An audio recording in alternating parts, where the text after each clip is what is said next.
If you didn't play Plants vs. Zombies growing up, I'm sorry for you. It was definitely one of the best games out there on mobile, although I played it on PC first. It was a great game, good tower defense game, and it really kind of set the standard for what a tower defense game could do with like really good design and really good gameplay. Today, we're watching a video here from Bobby Ivar about remaking the game in 3D. I'm really excited to see what he does with it, to see how it looks, and also if he makes any different design or development choices. So let's go. I spent the last 4 months remaking Plants vs. Zombies, but in 3D. 4 months is honestly pretty good for all this. Dude, I'm already impressed. Oh, he's even got the nice... Dude, he really went all out on this one. Let's see. Yeah, because like the UI looks pretty similar, pretty interesting. I like the aesthetic here. Yeah, I'm curious to see what he came up with here. Plants vs. Zombies 1's a masterpiece, which is why I'm going to reimagine the game in 3D using the world's most advanced game engine, Unreal Engine 5. Plus, okay, you can get away with that one. It's probably the world's most advanced engine if we're talking about publicly available ones. Yeah, that's fair. I'm gonna make it downloadable for you guys to play. Okay. I might need to check this out at the end. Off of stage 1, which means I'm gonna make the stage 1 plants, these zombies, the environment, and honestly a million other things. Yeah, that's honestly, even for 4 months. For 4 months, that's honestly pretty impressive. Because what is this? 8 different plants, these zombies, and 3 different types. Yeah, this is a lot of work. But by far the most important thing is figuring out what 3D art style we should use. Luckily, I recently remade the original Metroid in this voxel art style, and it turned out great. That looks beautiful. I love the. Remade the original Metroid in this voxel art style. I love the low frame rate of the walk animations. I feel like it really enhances this art style. I hope it does something similar with Plants vs. Zombies. And it turned out great, so why not use it again? Let's start by modeling the stage 1 plants. How hard could it be, right? I just gotta place a little block here, another little guy there, and oh look, I already made a piece of grass. This is gonna be a piece of cake. Huh. Well, that took a while. At least the models are looking good. Yeah, those do look pretty good. Honestly, I don't think I could do that in 10 days.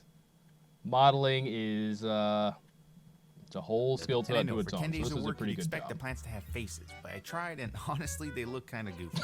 So I took this opportunity to add the faces in Blender where I could make finer changes. Now look at this guy. Okay. Yeah, zoomed out it looks good. We still need to make them shoot and whatnot, but before I do that, let's make a regular zombie. Oh, and he nailed the nice sway animation. The plants are halfway done. We still need to make them shoot like and whatnot, most of the personality for the plants. Let's make a regular zombie. I just made 8 plants in no time, so how hard could it be to make a single zombie? Oh my god, what have I done? A couple days. You know what? Sometimes it's better to just delete things and start over. Yeah. Okay, that's better. If you're wondering why the arms and head are disattached, it's because, just like in the original, I want the arms and head to pop off when they take damage.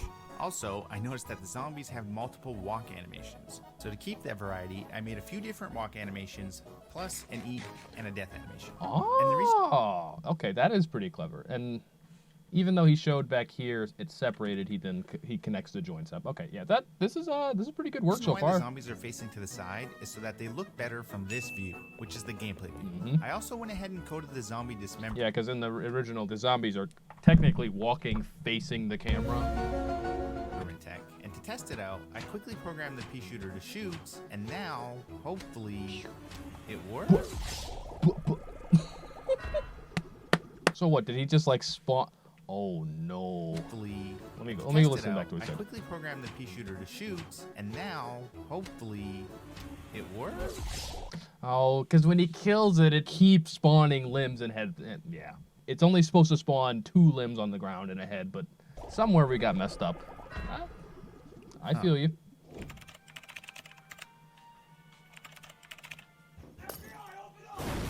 Okay, I fixed the problem, and I also added some VFX and sound effects. That's a good one. And some more plants and zombies.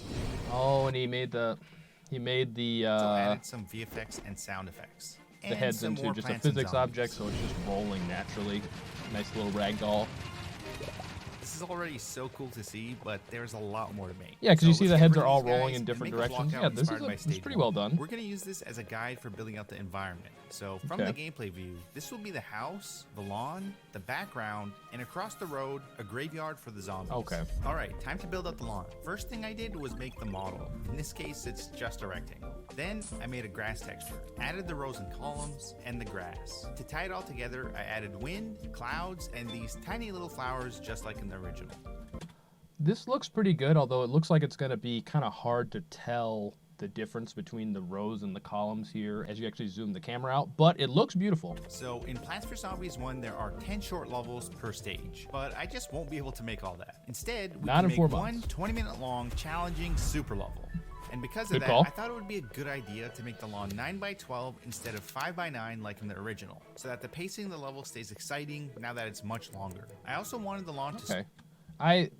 Obviously he's getting a little bit away from the original design of Plants vs. Zombies. I'll be very curious to know how this plays. I should definitely play this just to get a feel, because by extending the map, it's going to change a lot of the economy based on buying plants, because you can only buy the plants if you got the sun, and then so there's going to have to be more sun to make more plants because there's more places zombies can be. So I'm curious to know what he does to change the actual gameplay design, because right now the game is going to play drastically different if he stretches out the map like this. Start small and for more lanes to roll out as you play. So to do that, I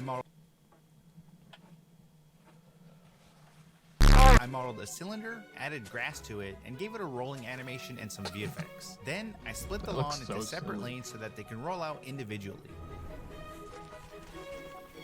No, see, that's a cool looking animation. I like it. Then I finished the area around the lawn by adding the fence, the sidewalk, and painting in some more grass. Now that the lawn is done, I really want to finish coating the plants. Right now, they just sit there while the zombies get a free meal. But he did already get the zombie eating logic done, so that's cool. First up is the sunflower.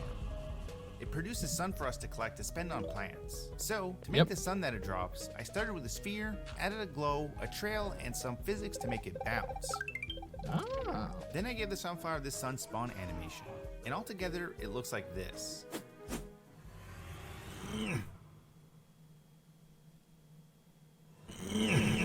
Also, because of the larger lawn, you end up with a lot more sunflowers and way too much sun to click on one by one like in the original. So I did our fingers a favor and made sun auto-collect near the cursor. I also just went ahead and made the UI.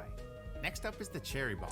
This one explodes, turning zombies into ash. Oh, it should be a pretty easy one to develop. VFX first. Then, to incorporate the ash element, I tinted the zombies dark gray when hit by a cherry bomb. I also played around with the zombie physics so that when they die to a cherry bomb, it feels more impactful.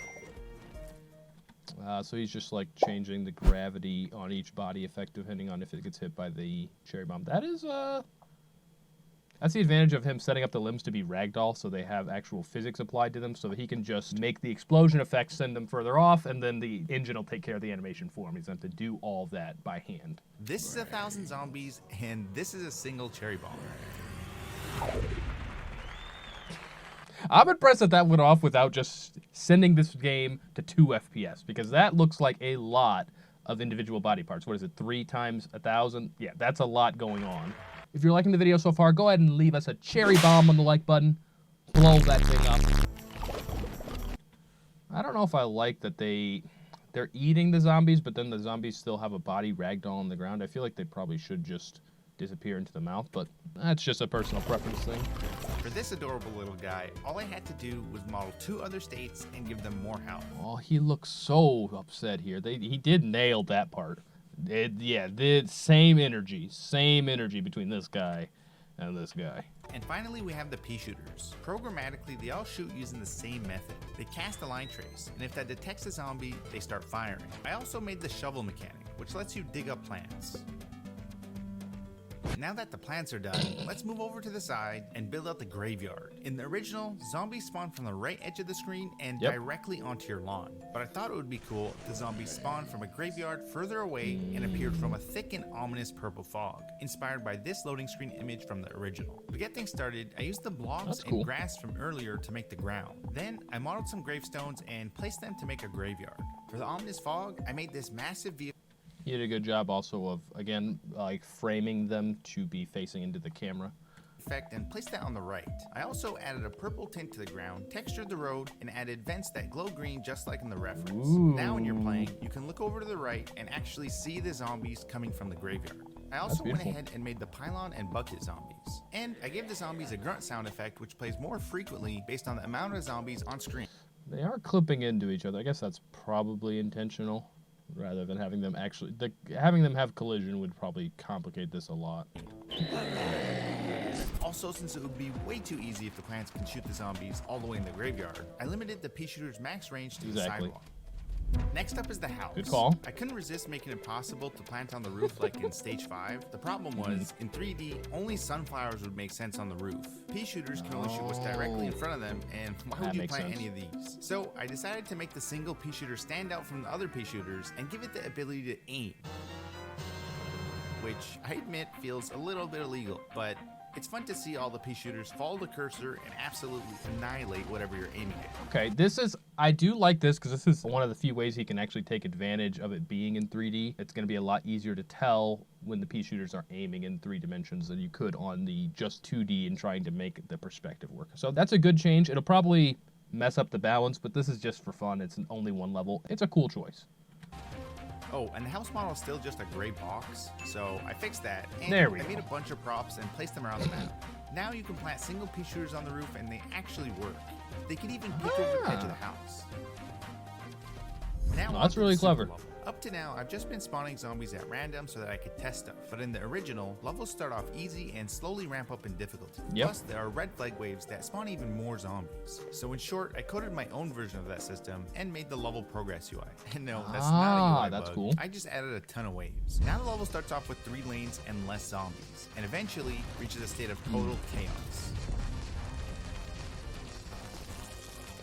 It's winnable, by the way, I promise. I also wanted to add a we'll see about that one. That looks by the nighttime stages. That looks dubious. Requires a background which we currently don't have. So I made a sky backdrop, some cloud VFX, fog cards, a sun, and a moon. Then I placed those in the background along with some houses on the sides, and now we have this. Oh, that does look good. Hey, nice job on that. Through the level, it changes from day to night. And I also added some rain VFX and some owl sounds to tie the mood all together. Also at night, sun stops falling from the sky and the house lights turn on like in the original. Oh, and I almost forgot, I still need to make the lawnmowers. You guys are definitely gonna need them. I love the little sound effect for those.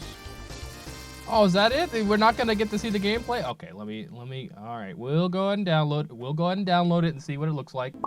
All right, let's get this. Wait, let me do that again, I like that.